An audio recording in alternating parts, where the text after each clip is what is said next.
Donc, je fais ce que vous avez fait, enfin presque, hein, c'est-à-dire que j'ouvre le document InDesign. Le voilà.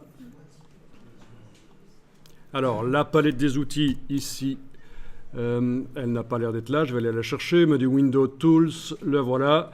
Elle est en 2 colonnes chez moi. Je vous demande de la mettre également en 2 colonnes chez vous. La palette des outils, ce sera plus simple pour la suite.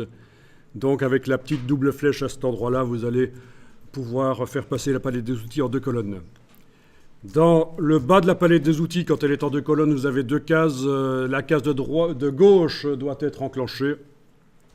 Et vous avez les constructions qui apparaissent, les repères qui apparaissent. Donc voilà, petite précision par rapport au dossier. C'est vrai qu'il y a un dossier Mac OS X que vous n'utilisez pas en fait. C'est là-dedans que se trouvent tous les fichiers qui commencent par ._. Et ce sera illisible sur le PC. C'est juste des icônes du Mac en fait. Donc c'est comme ça. En tout cas, voilà, c'est intéressant parce que vous voyez que d'abord que je suis là sur un Mac et vous êtes sur des PC, et malgré tout, on va s'en sortir, puisque le logiciel fonctionne quasiment de la même manière, à part la touche contrôle, la touche commande, le truc habituel. Quand on est sur un Mac et sur un PC, c'est la différence. Et ça, je le dirai chaque fois, les raccourcis pour PC et pour Mac. Et vous voyez aussi qu'un document InDesign peut être transféré d'un logiciel d'une plateforme à l'autre, en fait, hein, de Mac vers PC ou inversement. Et que voilà, il y a dans le dossier d'assemblage que vous avez été chercher, il y a les fontes qui sont utilisées par le document. Et il y en a une parmi celles-là qui n'est pas installée sur votre ordinateur Windows. Et si vous voulez que le message à propos de la fonte manquante disparaisse, il faudra installer la fonte manquante. Je ne sais même pas laquelle c'est. Vous avez vu le message, vous. Mais ça n'a pas d'importance, on ne va pas le faire. Mais en tout cas, voilà, le dossier d'assemblage réunit tout ce qu'il faut. Le document, sa version pour des InDesign plus anciens, une version PDF, juste pour voir rapidement, même si on n'a pas InDesign, à quoi ça correspond, qu'est-ce qu'il y a dans le document. Les instructions, elles se créent automatiquement quand on fait le dossier d'assemblage, le package que je vous ai fourni. Mais il n'y a rien dedans, je n'ai pas mis d'instructions. Les liens, ce sont les images utilisées par le document. Il ne faut pas renommer le dossier lien, il ne faut pas sortir les images de là, ne faites pas ça, sinon il faudra redéfinir les liens dans InDesign. Les fonds du document, en fait ça fournit tout quoi.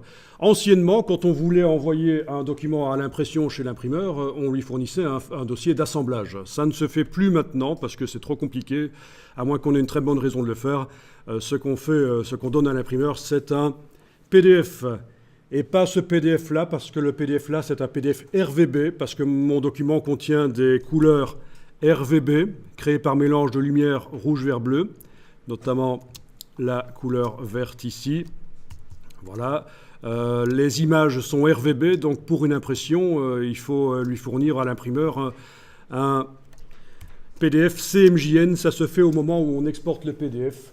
Donc, je précise ça parce que, voilà, le PDF qui est là, RVB, convient tout à fait pour imprimer sur une imprimante interfacée, sur une grosse photocopieuse chez un copy service éventuellement. C'est pas de problème, ça marche en RVB.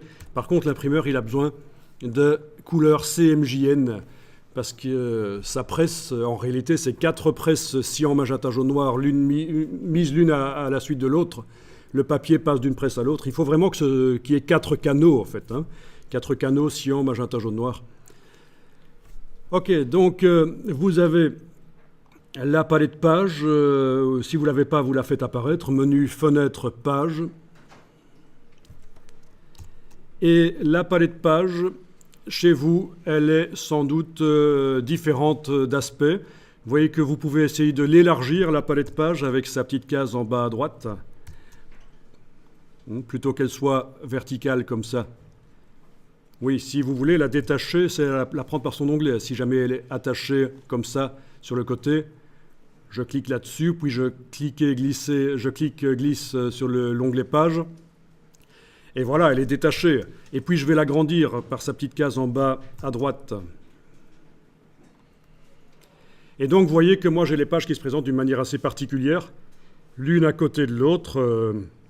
Et non pas l'une au-dessus de l'autre, si vous voulez que ça fonctionne comme ça ne fonctionne pas comme ça chez vous actuellement, vous confirmez. Hein. parce que ça n'est pas attaché au document. Je veux dire, le document n'a pas cette fonctionnalité qui est indiquée que les pages de la palette page doivent s'afficher comme ça. Eh bien, vous allez dans le menu de la palette page, en haut à gauche, à droite, pardon, en haut à droite, dans le menu, jusque Options de panneau.